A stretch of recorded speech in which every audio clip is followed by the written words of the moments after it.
My wife went missing 15 years ago. Today I received an anonymous message. I don't like to talk about what happened 15 years ago. I don't even like to think about the fact that on January 7th, 2008, Sarah Collins, beloved member of the community, left home to the store and was then never seen again. It was a huge case back then. Everyone seemed to want to know what happened to her, but no one was more desperate for answers than I was. Sarah and I had been married for 5 years. I knew as soon as I met her that I wanted to spend the rest of my life with her. She had one of those smiles that just lit up a room. That's why it was so hard to believe that such a beautiful, successful woman had seemingly disappeared. They hadn't even recovered her body. 15 years later, and they still didn't have a shred of evidence.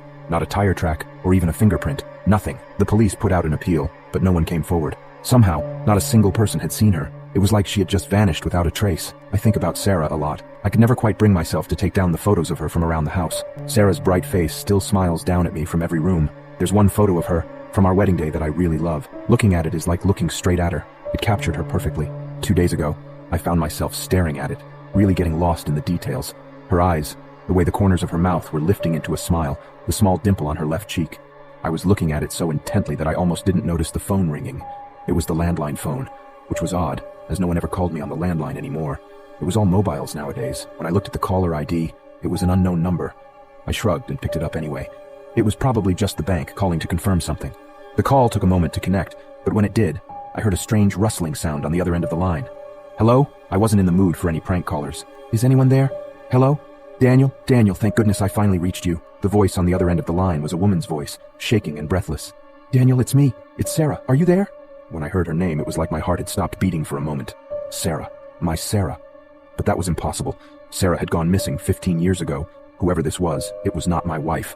I don't know who you are, but you're not Sarah, I hissed into the phone coldly. Stop calling this number. I had dealt with a lot of these calls, especially when Sarah first went missing. Con artists, fraudsters, anyone who wanted to manipulate a grieving husband. I knew none of them were my wife. No, Daniel, wait, you have to listen to me. It's me. Sarah, you have to believe me. She was sounding shrill and desperate now, even a little hysterical. The lengths that people go to in order to sell a lie is astonishing. Why are you doing this? I asked angrily.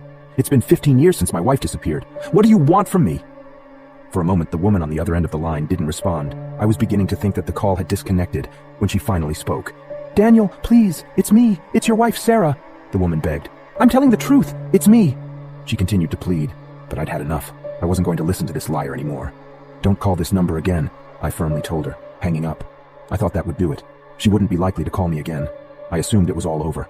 The next day, I had asked a friend to help me repair my plumbing system. He was a good friend. I'd known him since college. He had been there for me when Sarah disappeared, getting me through it.